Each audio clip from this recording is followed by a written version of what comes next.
तीन जगह पर बैठने पर व्यक्ति कभी खाली नहीं उठता। तीन जगह पर बैठने पर व्यक्ति कभी खाली नहीं उठता। पहले नंबर पर है माता पिता के चरणों में बैठेगा तो कुछ ना कुछ लेकर उठेगा, भले वो आशीर्वाद लेकर उठे चाहे कुछ लेकर उठे। मेरे देवाधिदेव महादेव के चरणों में जाकर बैठा है तो शिव की कृपा लेकर उठेगा, और गुरु के चरणों में जाकर बैठा है तो ज्ञान लेकर उठेगा। वो जिंदगी में कुछ ना कुछ लेकर उठता जाए, उठे।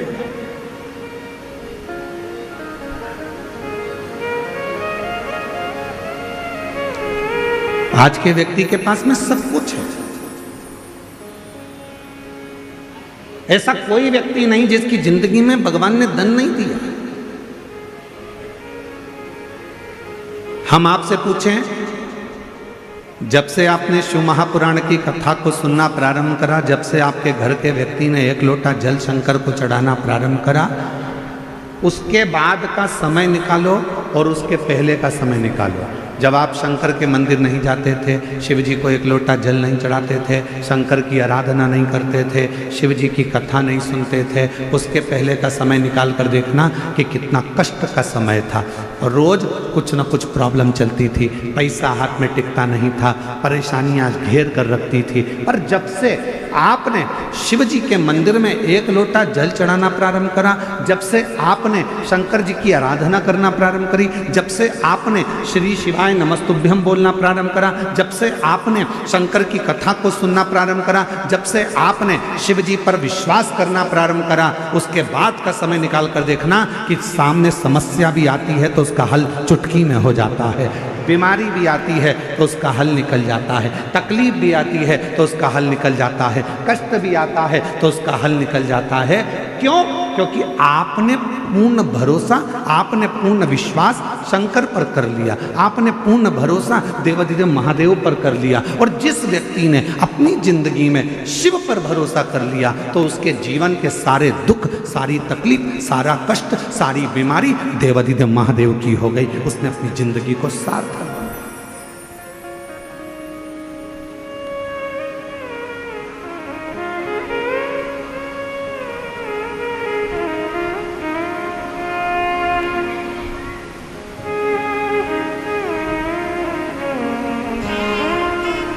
जब से देखा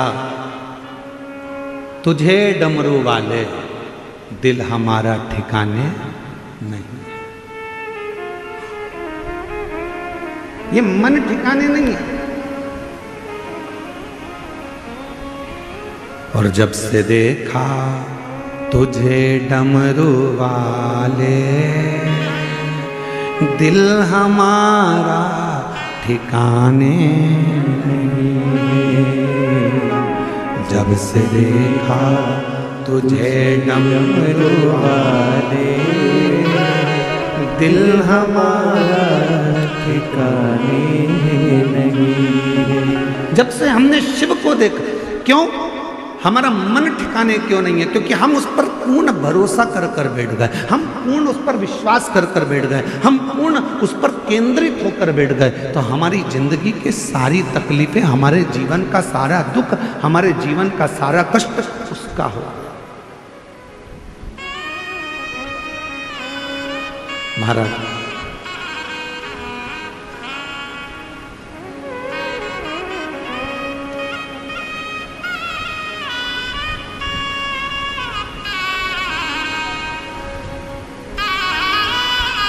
दीपावली के पहले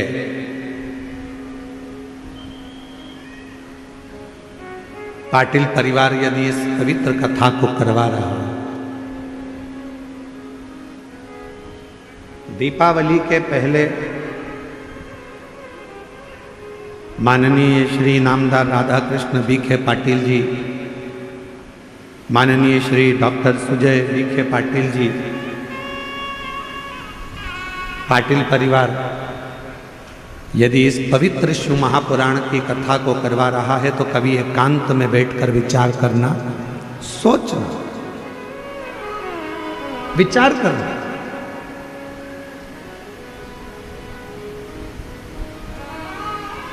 कि शिवजी ने हम पर इतनी कृपा कैसे कर दी?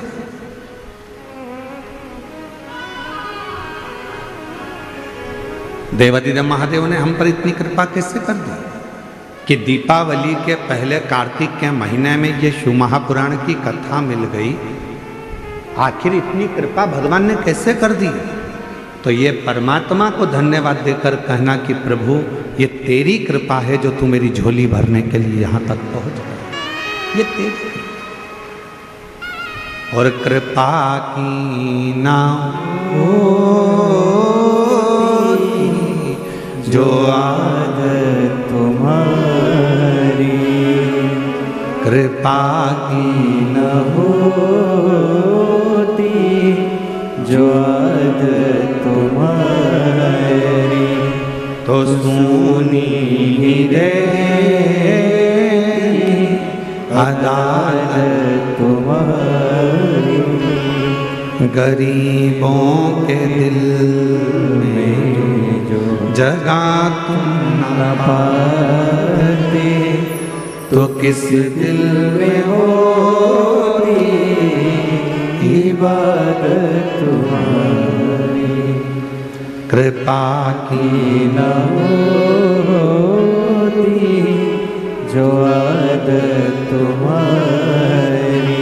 आपका विश्वास जितना ज्यादा से ज्यादा शिव के प्रति होगा, शिव उतना उतना तुम्हारे कष्टों को दूर करता जाएगा।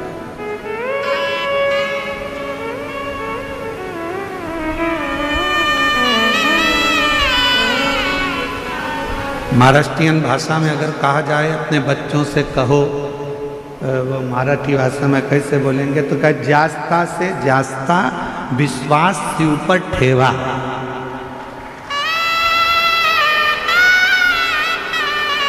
अब इसमें कुछ गलती हो तो थोड़ा सा तुम सुधार लेना, ठीक है? अगर थोड़ी बहुत गलती अगर इसमें हो तो हम तो प्रयास कर रहे हैं कि महाराष्ट्र आए हैं और पाटिल जी कथा कराए हैं, तो शिव जी की कृपा हो जाए हम भी थोड़ी बहुत मराठी सीख जाएं शिव की कृपा से, तो अच्छा।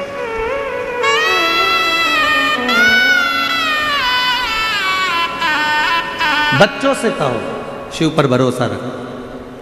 एक पत्र है, देखिए।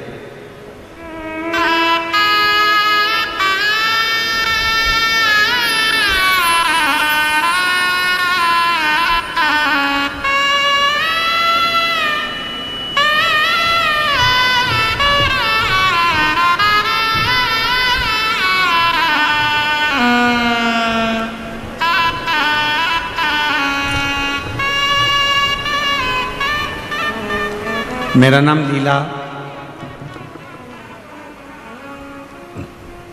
लीला बारिया, मेरा मोबाइल नंबर ये है। मैं मुंबई कल्याण से आई हूँ। कहीं बैठी हों तो हाथ हिला सकती हैं। लीला बारिया मुंबई कल्याण से। गुरुजी, मेरे लड़के के मुंह पर, हाथ पर, पीठ पर सफ़ेद दाग की बीमारी हो गई। लड़के का पूरा शरीर सफ़ेद होने लगा, चेहरा सफ़ेद हो गया, पीठ सफ़ेद हो गई, हाथ सफ़ेद हो गए। आसपास के सारे हॉस्पिटलों में जांच करवाई, बोलते थे ये बीमारी है, वो बीमारी है। अलग अलग दवाइयाँ खाई पर दाग खत्म नहीं हुए और बढ़ गए। 2024 में उसका 10वीं का एग्ज़ाम उसने दिया। इतना हताश हो गया शरीर को देखकर कि हाफ आस्तीन की टी शर्ट भी नहीं पहनता था, शर्ट भी नहीं पहनता। 10वीं का एग्ज़ाम दिया। हमारे पास उसके लिए कोई जवाब नहीं था। मेरे लड़के ने हाफ टी शर्ट पहनना भी छोड़ दिया था। अब मैं क्या करूं? तब किसी के कहने पर मैंने मंदिर जाना प्रारंभ करा। लड़के से कहा कि तू भी मेरे साथ मंदिर चल, तो लड़का कहता है मम्मी जब डॉक्टर की दवाई काम नहीं कर रही तो मंदिर क्या काम करे। मैंने अपने लड़के से कहा वो सियोर वाला बाबा कहता है शिवजी पे चढ़ा हुआ जल यदि शरीर पे लगाया जाए तो बीमारी ठीक होती है। तू मेरे साथ रोज मंदिर चल, मैं वहाँ से पानी उठाऊंगी, तो नंदी के पास बैठना, मैं तेरे शरीर पर पूरा पानी लगा दूंगी। मेरा बेटा रोज मंदिर जाने लगा, बेलपत्र चढ़ी हुई खाने लगा, जल चढ़ाने लगा, मंदिर में झाड़ू लगाता, पोछा लगाता और हाथ भी नहीं धोता, उसी हाथ को अपने शरीर पर लगा लेता। गुरुदेव, बाबा तो बाबा है, जब उसका शरीर ठीक नहीं हुआ, 1 महीने तक उसने ये करा, ठीक नहीं हुआ, तो बेटे का विश्वास टूट गया। बेटे ने कहा अब ना दवाई लूँगा ना कुछ करूँगा, मंदिर भी नहीं जाऊँगा। तब मैंने अपने बेटे से कहा मंदिर मत छोड़, सियोर वाला बाबा कहता है 1 महीना नहीं 2 महीना नहीं तुम जाते रहो, वो एक दिन दुख जरूर काटेगा। मैंने अपने बेटे को फिर मंदिर में लगा दिया। 2-3 महीना मेरा बेटा पूर्ण तरीके से मंदिर जाना प्रारंभ करा और ऐसी कृपा हुई कि बेटे के चेहरे पर जो दाग था वो धीरे धीरे कम होना प्रारंभ हो गया, हाथ में जो दाग था वो कम होना प्रारंभ करा। गुरुदेव, आप कहते हो कि 3 महीने में बाबा सुनता है। हम कथा के पंडाल में जाकर बैठ गए और उस पंडाल की मिट्टी को भी शरीर पर लगाया। बेटे ने शिव जी के मंदिर जाना प्रारंभ करा। आज बाबा की कृपा से मेरे बेटे का पूरा शरीर अच्छा हो गया, उसका शरीर अब सफ़ेद नहीं रहा। मैं बाबा को प्रणाम करने के लिए कहीं बैठी हूँ तो मैं अभी यहाँ मेरे बेटे और मेरी भाभी को लेकर आई हूँ भोले बाबा को प्रणाम करने के लिए, शिव को नमन करने के लिए। कहीं बैठी हो तो आ सकते। शिव पर भरोसा किसको कहते हैं? शिव पर विश्वास किसको कहते हैं?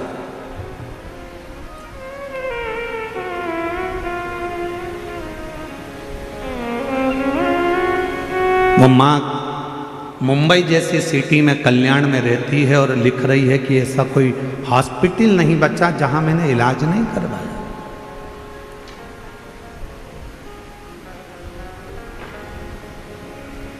उस लड़के को माँ कह रही है कि वो सियोर वाला बाबा कहता है कि तू विश्वास कर कर मंदिर मत छोड़।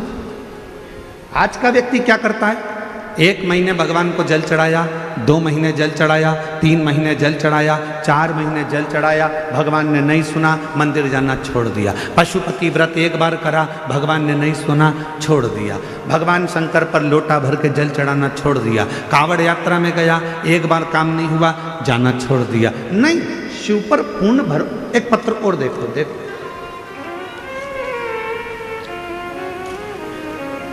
अब जरा इस पत्र को जरा आप लोग LED पर भी पढ़ना और आस्था चैनल वाले भी पढ़ना। इस पत्र को पढ़िएगा जरा, ठीक है? देखिए, मेरा नाम वनीता अरुण बोरुड़े, गांव अस्तगांव, तहसील राहता, जिला अहिल्यानगर, महाराष्ट्र राज्य। मेरे पति का नाम अरुण विष्णुपंत बोरुड़े। हम लोग यहीं अस्त गांव के रहने वाले हैं। कहीं बैठे हैं? कहीं बैठे हों तो हाथ हिला सकते हैं। अस्त गांव से। मेरा नाम वनीता अरुण बोरुड़े, गांव अस्त गांव, तहसील राहता, जिला अहिल्यानगर, महाराष्ट्र। कहीं बैठे हों तो हाथ हिला सकते हैं। किसी दूसरे पंडाल में भी हों तो हाथ हिला सकते हैं, और अगर बैठे हों तो एक बेलपत्र लेने के लिए आ सकते हैं। सबसे पहले मैं जन सेवा फाउंडेशन के माध्यम से शिव पुराण आयोजित करने के लिए डॉक्टर सुजय दादा विखे पाटिल साहब, पत्र LED पर आ रहा है? बोलो तो, आ रहा है? पढ़ते जाइए। डॉक्टर सुजय दादा विखे पाटिल साहब और माननीय नामदार श्री राधा कृष्ण जी विखे पाटिल साहब, आपको धन्यवाद करती हूँ, क्योंकि उनकी वजह से मेरे गांव में बाबा की कथा सुनने का सौभाग्य मिला है। विखे पाटिल परिवार को, उनको कोटि कोटि धन्यवाद करती हूँ।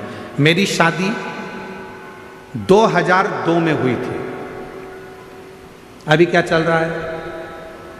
2025। मेरी शादी 2002 में हो गई। शादी को 23 साल निकल गए, संतान का सुख नहीं था। कितने साल हो गए शादी को? 23 साल। शादी के 23 साल हो गए, संतान का सुख नहीं था। हमने अस्पताल में इलाज बहुत करवाया, IVF भी करवाया, लेकिन कोई रिजल्ट नहीं आया। मैं कोरोना काल से 2019 से कथा सुनती हूँ। हम दोनों पति पत्नी ने दोनों साथ में 3 बार, अब जरा आंकड़े गिनना कितनी बार कौन कौन सा क्रम किया। 3 बार पशुपति व्रत किया। सफेद आंकड़े की जड़ का प्रयोग कितनी बार? पढ़ो जरा। 11 बार किया। 9 बार पंडाल में बैठकर कथा सुनी। आखिरी में साकरी धूले में बाद में बाबा की ऐसी कृपा हुई कि धूलिया की कथा में हम जाकर बैठे, वहाँ की मिट्टी को पेट पर लगाना प्रारंभ करा और बाबा की कृपा से 23 साल के बाद गर्भ ठहर गया और संतान की प्राप्ति। अब हिम्मत हारने वाला कैसा व्यक्ति होता है? 1 बार सफेद आंकड़े की जड़ बांध ली, 2 बार बांध ली, 3 बार बांध ली, 4 बार बांध ली, अब नहीं बांधूंगा, अब नहीं बांधूंगा, ऐसा मन में आ जाता है। पशुपति व्रत करने वाला सोचता है इतनी बार कर लिया, अब नहीं करूंगा। जल चढ़ाने वाला सोचता है इतनी बार जल चढ़ा लिया, अब नहीं चढ़ाऊंगा। जरा इस बहन से सीखो। 11 बार सफेद आंकड़े की जड़, 9 बार पंडाल में बैठकर कथा और 3 बार पशुपतिनाथ का व्रत करा तो 23 साल के बाद औलाद की प्राप्ति। 23 साल।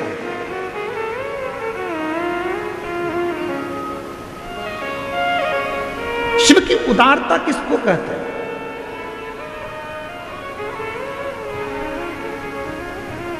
शंकर भगवान की करुणा किसको कहते हैं? देवादिदेव महादेव पर भरोसा किसको कहते हैं? शिव पर विश्वास किसको कहते हैं?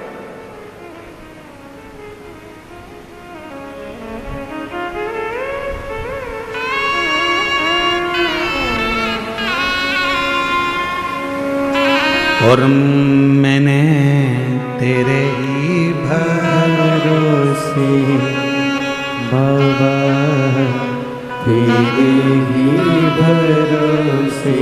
ये बच्चा है जिसके चेहरे पर, पूरे हाथों पर, पूरी पीठ पर सफ़ेद सफ़ेद बीमारी हो गई थी, पूरा शरीर सफ़ेद हो गया था। आज बाबा की कृपा से बेटे ने हिम्मत करी, माँ के कहने पर मंदिर में झाड़ू लगाई, पोछा लगाया, सेवा करी, शिवजी का चढ़ा हुआ जल पूरे शरीर पर लगाया।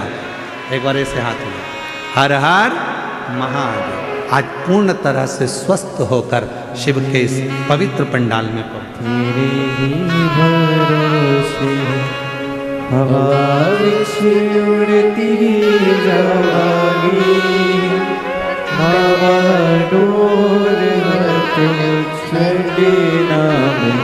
कटी जाओगी भोले तेरी पकड़, शंभु में तेरी पकड़, हवा विच उड़ती। मुंबई कल्याण के रहने वाले हैं। शिव जी पे बाबा की कृपा से, करुणा से बता रही हैं दीदी कि हमारे पति भरोसा नहीं करते थे। वह हमेशा कहते थे ऐसे ना जाने कितने महाराज कथा करते हैं, क्यों उनके चक्कर में पड़ी है, बेटा अब ठीक नहीं होगा। मुंबई के सारे अस्पताल वालों ने कह दिया कि दवाई जितनी जितनी करोगे तो भी ठीक नहीं होगा, पर शिव पर भरोसा करा तो दीदी कह रही हैं अब मेरा पति आपकी कथा के बिना नहीं रहता और मंदिर में 1 लोटा जल चढ़ाए बिना पानी भी नहीं पीता। कह रही है मेरा पति अब शिवजी पे जल चढ़ाए बगैर पानी भी नहीं पीता।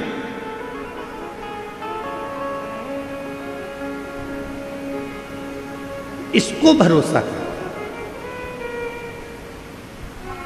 एक पंडाल में बैठकर कथा सुन ली, बाबा ने नहीं सुना, सबसे कह दिया मैं तो पंडाल में कथा सुनी पर मेरे बाबा ने मेरी नहीं सुनी। अरे भाई, कहने से नहीं, पूर्ण भरोसे के साथ, दृढ़ता के साथ, विश्वास के साथ जहां बैठे हो वहां बैठकर जब दिल से श्री शिवाय नमस्तुभ्यम जब व्यासपीठ से कहा जाए, उसके बाद में जब थोड़ी देर के लिए मौन हुआ जाता है, उस मौन होने में अपने दिल की बात अपने बाप से, अपने पिता से, अपने शिव से इस पंडाल में बैठकर कह दो और फिर बाद में भोला सब दुख काटो मारा, ओ भोला सब दुख काटो। जब ये स्तुति करी जाती है, दुनिया की निगाह में केवल स्तुति है, दुनिया की निगाह में केवल ये बात है कि महाराज जी स्तुति करते हैं, पर जो समझने वाला व्यक्ति है वो समझ जाता है कि इसके बाद में मौन होना है, चुप, और चुप होकर अपने दिल की बात, अपनी प्रार्थना, अपनी कामना देवाधिदेव महादेव से कहना है। शंकर भगवान उस कामना को सुनता है और पंडाल में आने वाले की झोली 3 महीने में जरूर भरता है। ये उसकी कृपा है।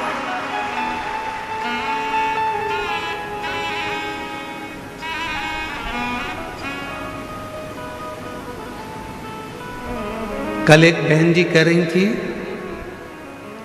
यहाँ आई थी बेलपत्र लेने के लिए, तो वो बोल रही थी गुरुजी इतने सारे लाखों भक्त शिव महापुराण की कथा में आए हैं और ये कथा पूरी होते से धनतेरस आ जाएगी, रूप चौदस आ जाएगी, दिवाली आ जाएगी, क्या इनके घर में दिवाली का कोई फैलारा नहीं है? क्या सबके घर में दीपावली का कोई काम नहीं है? ये सब यहाँ बैठी हैं, सब पुरुष यहाँ बैठे हैं, तो इनके घर का दिवाली का काम कौन कर रहा होगा? तो हमने उन बहन जी से कहा था ये कथा संभाल रही हैं, शिव जी इनका घर संभाल रहा है, अंतर कुछ भी नहीं।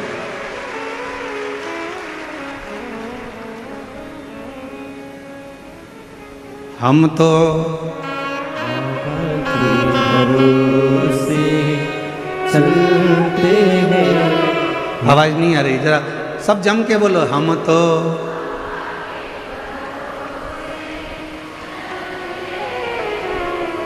तीनों पंडाल वाले जरा दमदारी से बोलो, हम तो बाबा के भरोसे।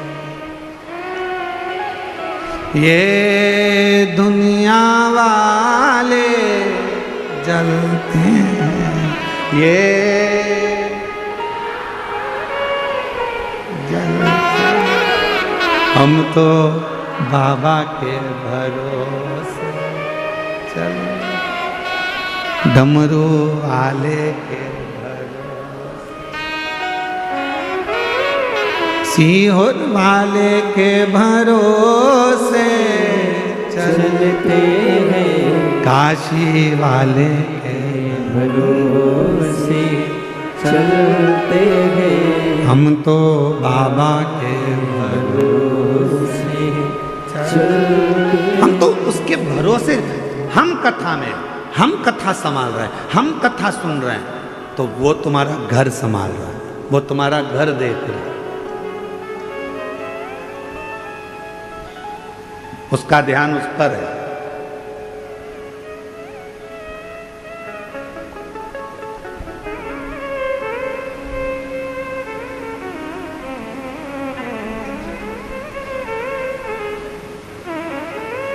महाराज शिव महापुराण की कथा कहती है कि नामदेव जी जब भजन गाते थे, तुकाराम जी जब कीर्तन करते थे, नामदेव जी जब कीर्तन करते थे, तो तुकाराम जी का घर स्वयं हरि विठ्ठल संभालते थे, नामदेव जी का घर श्री हरि विठ्ठल संभालते थे। श्री हरि, तुम जिसको याद कर रहे हो, आप जिसको याद कर रहे हो, आपका घर वो संभाल। आप तो मुख से कह देते हो विठ्ठल विठ्ठल विठ्ठल विठ्ठल विठ्ठल विठ्ठल विठ्ठल।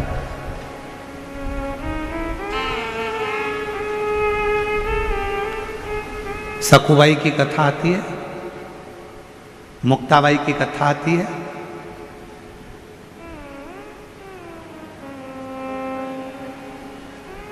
चक्की कौन चला रहा था?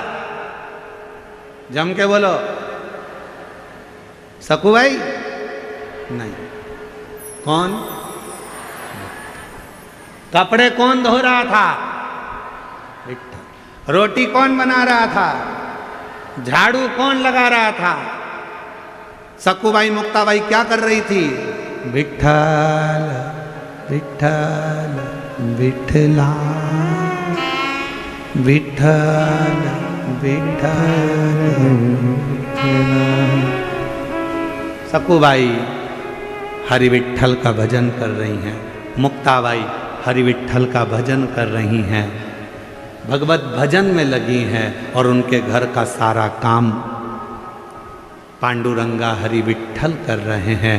उसी तरह जो शिव महापुराण की कथा को सुन रहा है उसका घर शिव संभाल रहे हैं, उसका काम शिव कर रहे हैं।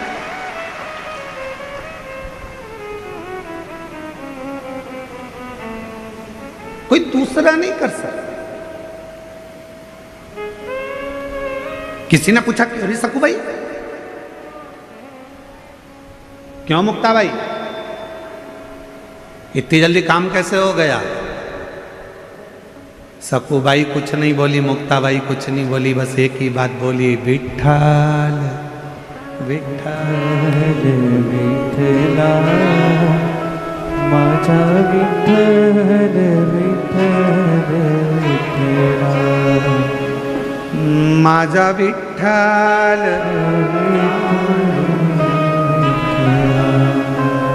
विठ्ठल विठ्ठल विठला माझा विठ्ठल पांडुरंग विठला माझा विठ्ठल पांडुरंग विठला। कौन घर चला रहा है?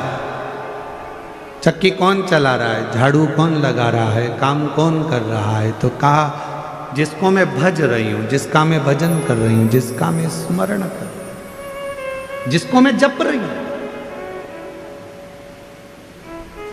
जिसकी मैं मंत्र साधना कर रही हूं, और मेरा आपकी कृपा से सब काम हो रहा है। हम आप और हम कुछ करने वाले नहीं हैं।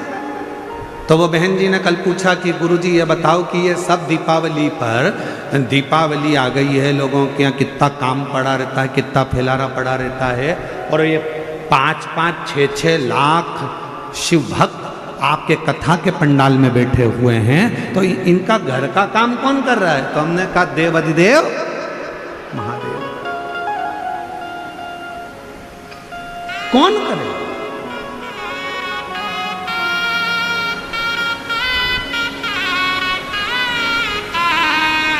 एक पत्र है, अच्छा है, देखिए।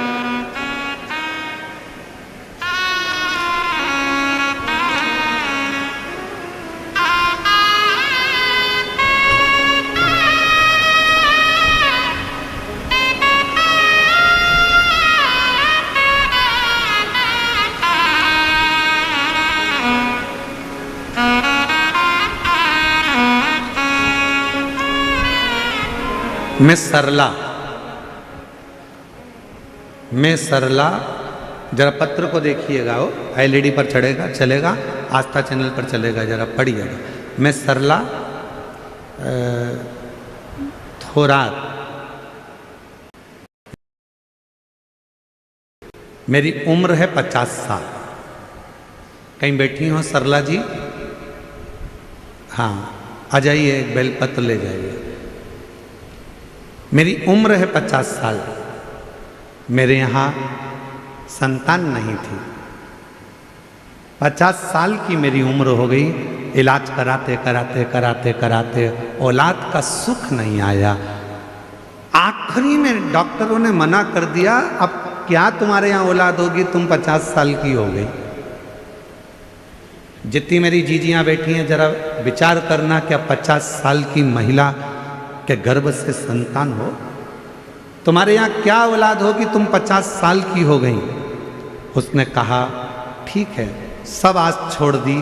तब आखिरी में आप जो ऑनलाइन शिवरात्रि का पूजन कराते हो, उस पूजन को करा। 5 बार पशुपति नाथ का व्रत किया, कई पंडालों में बैठकर कथा सुनी। आसपास की सहेलियां पूछती थी तू क्यों कथा में आई, तो हमने कहा औलाद के लिए। तो सहेलियां हंसती थी पास वाली, 50 साल की हो गई, अब तुझे कोई औलाद होगी क्या? पर शिव की कृपा, 50 साल में तुझे क्या औलाद होगी क्या? सब हंसते थे, जिस जिस पंडाल में बैठकर कथा सुनती थी वहां सब हंसते थे। तब आखिरी में कोई निर्णय नजर नहीं आया तो कुबेरेश्वर धाम पहुंच गई और कुबेरेश्वर दास बाबा के चरणों में जाकर वहां जाकर संतान के लिए मैंने कामना करी और बाबा की कृपा से मेरी 50 साल की उम्र में मेरा गर्भ ठहर गया और मेरे घर में औलाद पैदा हुई।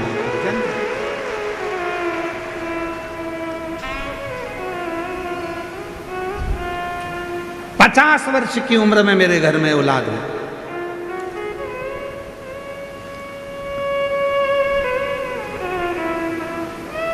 देखिए पत्र में 50 साल की उम्र और महाशिवरात्रि के दिन मैंने बाबा का भजन कीर्तन जो कर सकते वो किया।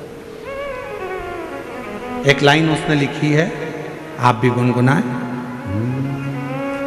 लुटा दिया भंडार काशी वाले ने, कर दिया माला माल काशी वाले ने, लुटा दिया भंडार काशी वाले। जोरदार ताली बजाओ, ये चेहरे की स्माइल बता रही है कि शिव कृपा किसको कहते।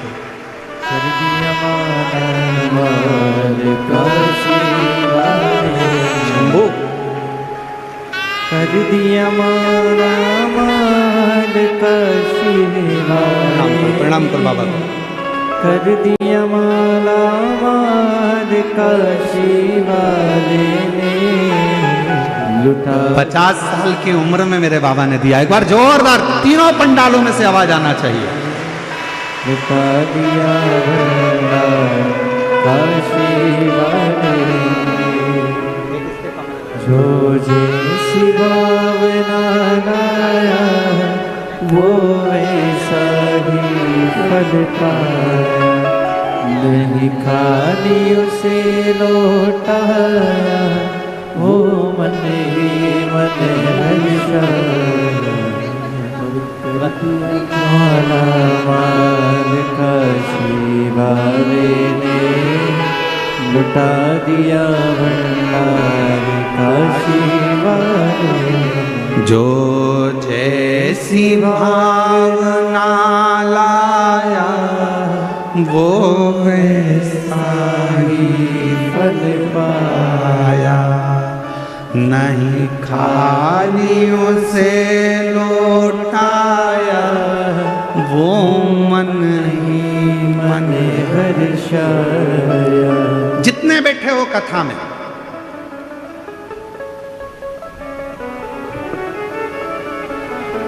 आप लाखों की संख्या में शिव महापुराण की कथा में पहुंचते हो तो हम बाबा का बहुत बहुत करुणा, उस बाबा को कहते हैं बाबा तूने बड़ी कृपा करी। ये लाखों की संख्या में शिव भक्त आए हैं, पर ये लाखों की संख्या में आए हैं तो चिंता हमको लग रही है कि तू इतने लाखों को 3 महीने में कैसे दे देगा। 3 महीने में तुझे देना है। यहां से अगर कोई खाली जाएगा तो बाद में लोग क्या कहेंगे, सियोर वाले महाराज की कथा में गई थी और बाबा ने मेरी नहीं सुनी। नाम किसका खराब होगा? हमारा नहीं, बाबा की कथा में गई थी और बाबा ने मेरी झोली नहीं भरी। हमारा कुछ ना बिगड़ेगा, तुम्हारी शान जाएगी, पकड़ लो हाथ बनवारी नहीं तो डूब जाएगी। ये तुम्हारी कृपा है, हमारा कुछ। तू कृपा, तू दया, तू करुणा।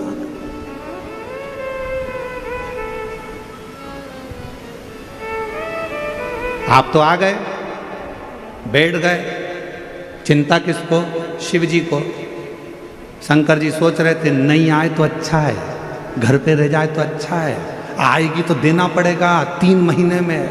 इसलिए भगवान ने क्या करा, इसके घर में मेहमान भेज दिए, इसके घर में कोई काम का अड़ंगा लगा दिया, आते आते गाड़ी को पंचर करा दिया, घर वापस लौट जा। पर इतनी समझदार थी, गाड़ी को मैं ही छोड़ दिया, दूसरे की मोटरसाइकिल पे बैठ के आ गई।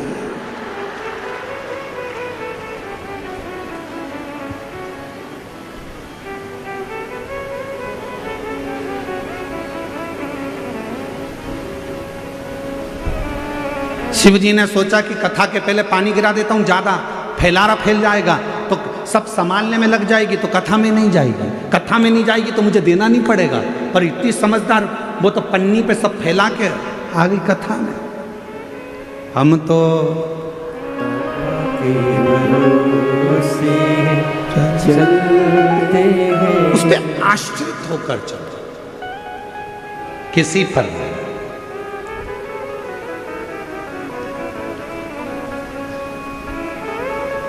माता सती जब कुंभज ऋषि के आश्रम में देवाधिदेव महादेव जी के साथ में कथा सुनने के लिए गई, कुंभज बाबा ने कथा कहना प्रारंभ करा और सती का मन नहीं लगा। सती ने मन में सोचा कि मैं कथा सुनने के लिए आई हूं, विवाह हुआ है मेरा, शादी हुई है मेरी, और मेरे पति देव ने मुझे यहाँ कथा में लाकर बिठा दिया, इससे तो मेरा शरीर भस्म हो जाता जलकर तो अच्छा था। कथा के बीच में सती माता ने जो सोचा, आखिरी में सती माता जलकर भस्म हो। शिवजी ने कथा के बीच में विचार करा कि मैं जिस भगवान की कथा सुन रहा हूं, मुझे राम जी का दर्शन हो जाए, तो कथा पूरी होने के बाद देवाधिदेव महादेव को राम जी का दर्शन। शिव महापुराण की कथा कहती है, कथा सुनते सुनते हमारे मन में जो भाव आता है, कथा सुनते सुनते हमारे मन में जो भी भाव उत्पन्न होता है, जो हम सोचते हैं, शिव जी वो हमारे मन की कामना को पूरा जरूर करते हैं। इसलिए आप सबसे निवेदन है, शिव महापुराण की कथा के पंडाल में जब जाकर बैठो तो किसी का बुरा मत सोचो, किसी के लिए गलत मत सोचो, किसी के लिए आड़ा टेढ़ा मत कहो, किसी के लिए अपशब्द मत कहो। शिव महापुराण की कथा में जितनी देर बैठो, कथा को श्रवण करो, उतनी देर ये विचार करना कि बाबा कृपा करना, तूने हमें कथा सुनने का मौका दिया है, सबका कल्याण करना, सर्वे भवन्तु सुखिनः, सबकी झोली खुशियों से भरना। बाबा किसी स्त्री की गोद खाली मत रखना और किसी पुरुष की जेब खाली मत रखना, सबका भंडार भर कर रखना, तू कृपा।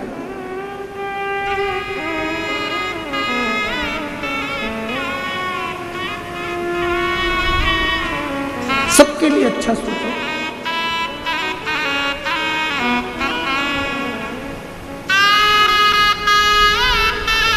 सबके लिए अच्छा विचार करिए,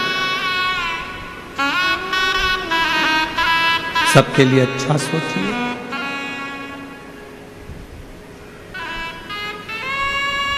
सती मैया चलिए, बीच मार्ग में उन्होंने राम जी का दर्शन किया।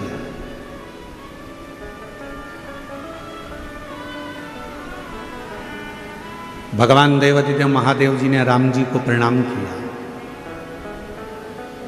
सती माता ने पूछ लिया कि ये कौन है?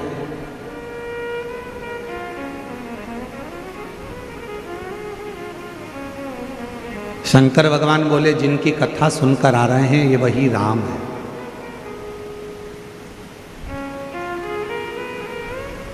तो ये रो क्यों रहे हैं? इनकी धर्म पत्नी माता सीता हरण कर ली गई है लंकापति रावण के द्वारा। अच्छा, हाँ, परमात्मा होकर रो रहे हैं। शिवजी ने सती माता को समझाया कि भगवान नारायण का ये राम अवतार है। संसार सागर में भगवान केवल लीला करने के लिए आते हैं।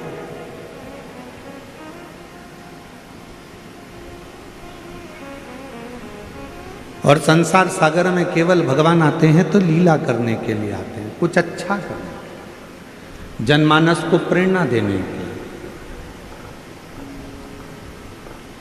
संपूर्ण विश्व को कुछ ज्ञान देने के लिए आते हैं। तो ये तो परमात्मा है, और यदि यह परमात्मा है तो फिर तो इनको रोना नहीं चाहिए। शिव महापुराण की कथा कहती है, जिसका जन्म मृत्यु लोक में हुआ है, जो संसार में जन्मा है, मृत्यु लोक में जिसका जन्म हुआ है उसको अपने कर्म का भोग तो भोगना ही पड़ता है। चाहे फिर तुम हो, कोई संत हो, साधु हो, गुरु हो, ब्राह्मण हो, चाहे मनुष्य हो, चाहे पशु हो, पक्षी हो, जानवर हो, चाहे संसार में कोई भी जन्म ले, कोई। इसलिए हम आपको बार बार कहते हैं, मत बुरे कर्म कर बंदे वरना पछताएगा, भगवान की आँखों से तू बच नहीं पाएगा, तू बच नहीं पाएगा। अरे ओ अज्ञानी मत कर नादानी, अरे ओ अज्ञानी मत कर नादानी, तेरे कर्म का फल भी तू ही पाएगा, जैसा किया तूने तेरे आगे आएगा। मत बुरे कर्म कर बंदे वरना पछताएगा, भगवान की आँखों से तू बच नहीं पाएगा, तू बच नहीं पाएगा। हमने पहले भी कहा, आज फिर कहते हैं, माता पिता से मत डरना, मत डरो। घर के बुजुर्गों से नहीं डरना, मत डरो। किसी गुरु से नहीं डरना, मत डरो। किसी वेद पुराण से नहीं डरना, मत डरो। किसी शास्त्र से नहीं डरना, मत डरो। परमात्मा से नहीं डरना, मत डरो। तुम किसी से मत डरो, पर शिव पुराण की कथा कहती है अपने कर्म से जरूर डरना, क्योंकि कर्म का भोग तो परमात्मा को भी भोगना पड़ता है। अपने कर्म से जरूर डरो। कर्म का भोग तो भगवान को भी भोगना पड़ा है, परमात्मा को भी भोगना पड़ा है।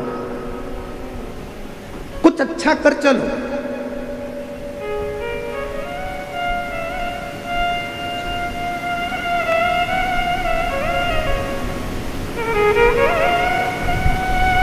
भगवान से कहना, जब नई गाड़ी खरीद के लेके आओ धनतेरस पे, जब नई गाड़ी खरीद कर लेकर आओ विजयदशमी पर, जब नई गाड़ी खरीद कर लेकर आओ दीपावली पर, जब नई गाड़ी खरीद कर लेकर आओ तुम्हारे घर में, जब ट्रैक्टर खरीद कर लाओ, गाड़ी खरीद कर लाओ, जब तुम नया वाहन खरीद कर लेकर आओ, तो सबसे पहले वाहन निकालने से पहले, शोरूम से गाड़ी बाहर आए उसके पहले अपने देव अधिदेव महादेव को याद करना और कुबेरेश्वर बाबा को याद कर कर, विश्वनाथ जी को याद कर कर, अपने कुल देवत को याद कर कर, कुल देवती को याद कर कर, पर भगवान को याद कर कर कहना, बाबा तूने गाड़ी तो दिला दी है, पर इतनी कृपा करना कि मेरी उम्र भी साथ में बढ़ा कर चलना, इतना याद रखना कि मुझे स्वस्थ रखना। गाड़ी तो दिला दी, मालूम पड़े मैं भोग ही ना कर पाऊँ, कोई तकलीफ ना आए, कोई कष्ट ना आए, कोई रोग ना आए, किसी की तरह से इस गाड़ी को, लोग कहते हैं गाड़ी में प्रॉब्लम ना आए, हम कहते हैं तुम में प्रॉब्लम ना आए।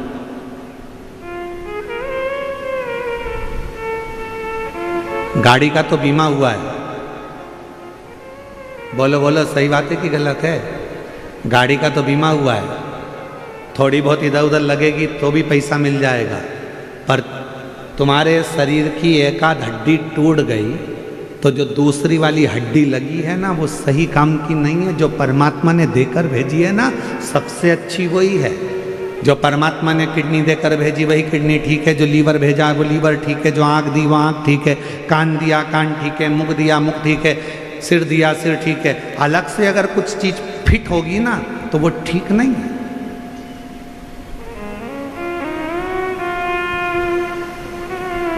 मोबाइल किस किस के पास है? दिखाओ मती, हाथ उठाकर बता दो कि है कि नहीं है। सबके पास है? अरे बोलो तो। कवर चढ़ा है? स्क्रीन गार्ड लगा है? अरे बोलो तो। लगा। अच्छा वाला कवर चढ़ा है? ठीक है। क्यों चढ़ाया? गिरेगा तो मोबाइल को लगे ना, उसका स्किन ना टूटे, बेकार ना हो जाए, मोबाइल डेट ना हो जाए, इसलिए उस पर कवर चढ़ाया। मोबाइल था 20,000 का, कवर आया 1500 का, चढ़ाया। स्क्रीन गार्ड लगवाया, स्क्रीन गार्ड लगवाया 500 रुपये का, 800 रुपये का, सब कुछ करा उस मोबाइल को सेफ रखने के लिए। जरा विचार करिए, जरा विचार करिए कि मोबाइल की कितनी चिंता है कि मोबाइल को कुछ ना हो जाए, मेरा मोबाइल ना बेकार हो जाए, मेरा मोबाइल ना टूट जाए, मेरा मोबाइल गिरे तो डेट ना हो जाए। मोबाइल की इतनी चिंता है, अपनी खुद की चिंता इतनी कर लो तो, खुद की चिंता इतनी करो।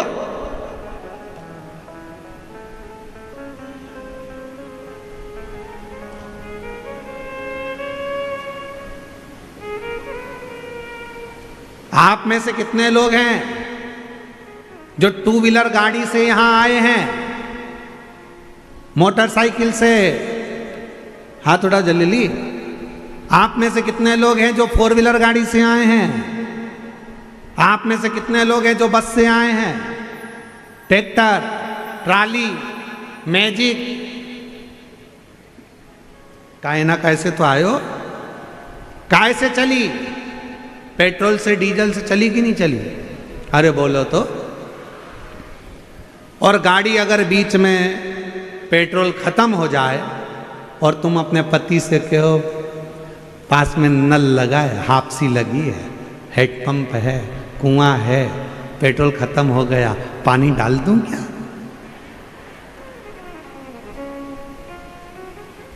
गटर का पानी डाल दूं क्या? खड्डे का पानी डाल दूं क्या? पति कहेगा पागल हो गई है, गटर के पानी से क्या मोटरसाइकिल चलती है?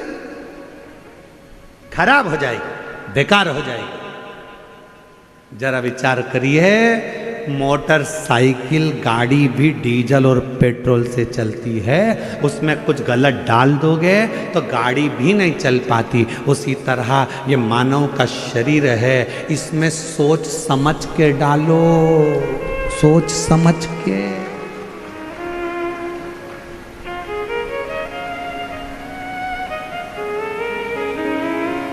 पानी डालोगे चलेगा, भोजन डालोगे चलेगा, पर दारू डालोगे तो नहीं चलेगा,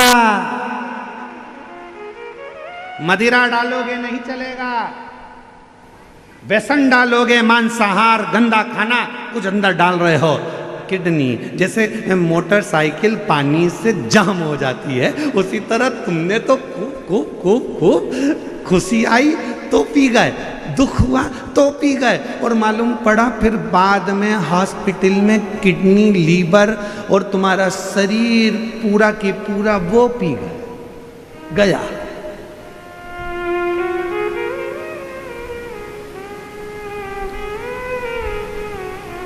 एक पत्र है, अच्छा है, देखो।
मेरा नाम शांताबाई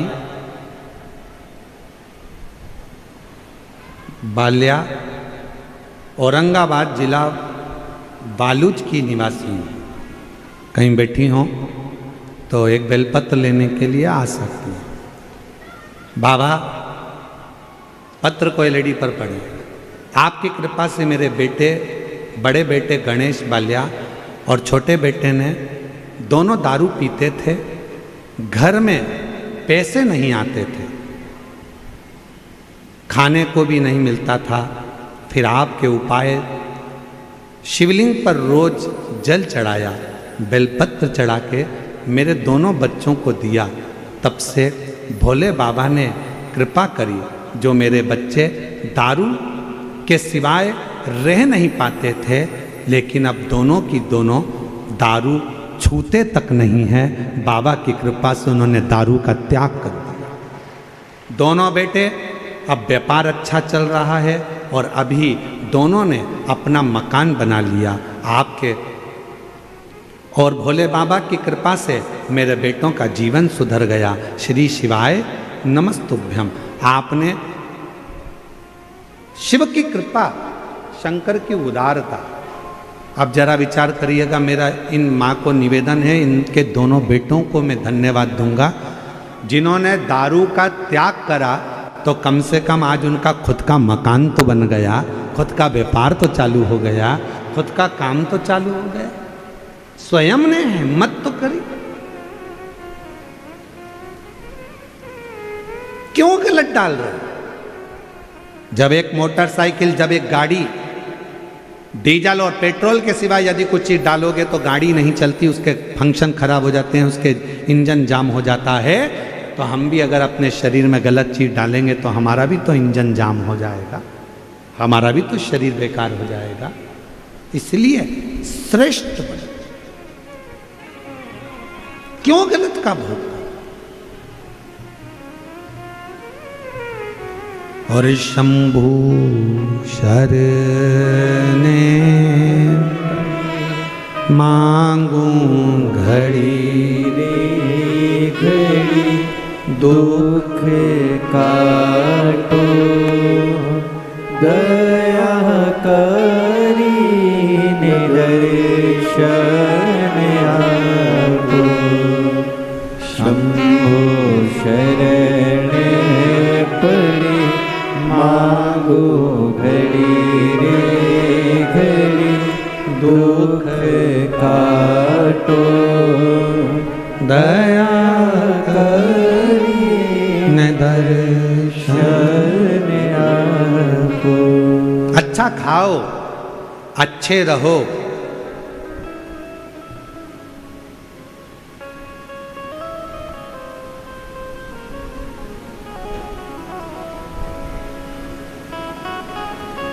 कई लोग कहते हैं बहुत कष्ट में जीवन चल रहा है इसलिए गलत संगत में चला गया।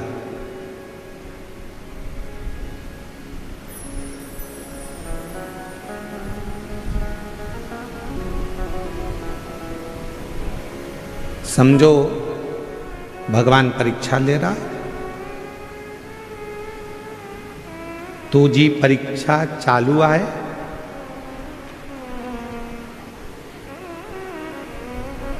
ठीक है, चांगला बोलिया, बरोबर, ठीक है।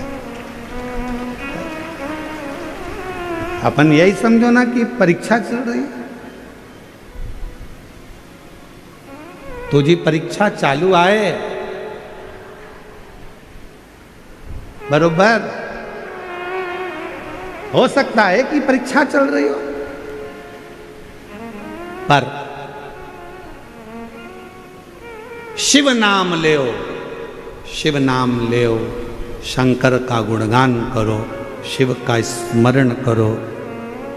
और जब शिव नाम लोगे तो ये निश्चित है विजय होड़ आर आहे नक्की। विजय बिल्कुल होगा, ये निश्चित। आप शिव नाम तो लो, भगवत नाम तो लो।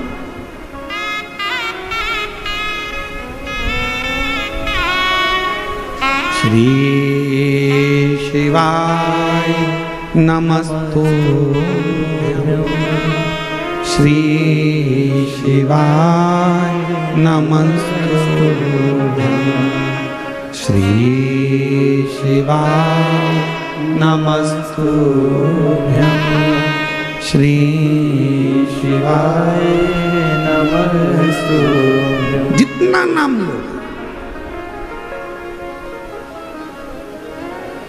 सती मैया के मन का संशय भगवान देवाधिदेव महादेव ने मिटा दिया।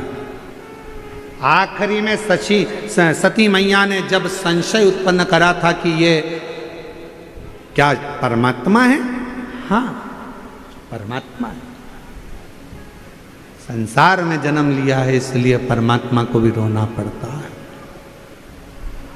दुख तो आता है।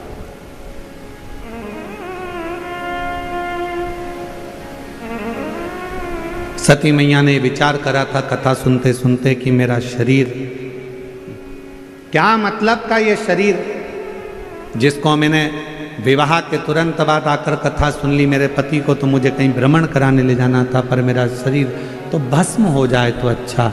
और सती माता का वो शरीर दक्ष प्रजापति की सभा में जाकर भस्म होता है, यज्ञशाला। इसलिए मेरी जीजियों, मेरे जीजाओं, मेरी बेटियों, बेटाओं, मेरी माताओं, मेरे बुजुर्ग माता पिताओं, आप सबसे निवेदन करूं, जब भी शिव महापुराण की कथा के पंडाल में पहुंचो या टीवी के सामने बैठकर कथा श्रवण करो या मोबाइल पर कथा सुन रहे हो तो भी स्मरण करो, शंकर की कथा सुनते सुनते अपने चित्त में, अपनी बुद्धि में किसी का बुरा मत सोचो। सोचो तो ये सोचो कि बाबा सबका भला कर देना, सबकी गोदी भर देना, सबकी झोली भर देना, सब पर कृपा कर देना, सब पर करुणा कर देना। ये विचार अपने आ जाओ।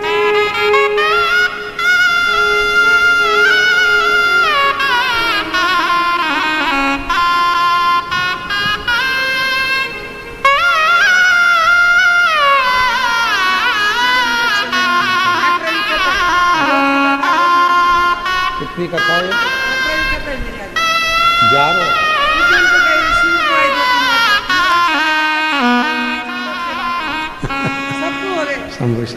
कह रही हैं मेरी ये 11वीं कथा है।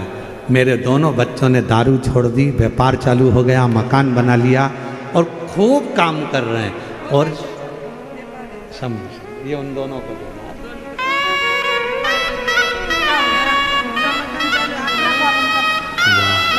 शिव शिव शंभु शंभु। दीदी कह रही हैं कि खुद का मकान बनाना चालू हो गया, बड़े बड़े बंगले बना रहे हैं, खुद का व्यापार चालू कर दिया। ये शिव भक्ति, इसी को शिव का।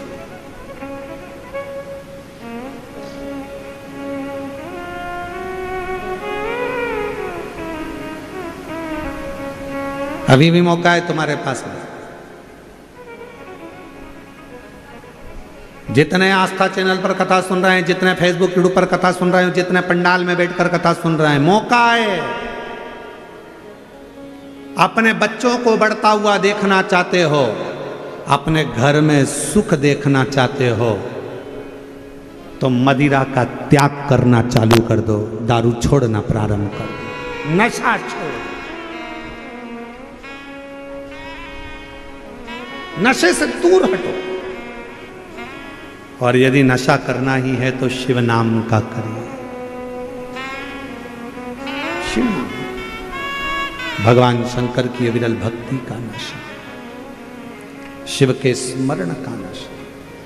जब मंत्र जाप नाम कीर्तन जब हमारे भीतर आता है तो हमें एक अलग से ऊर्जा आती है।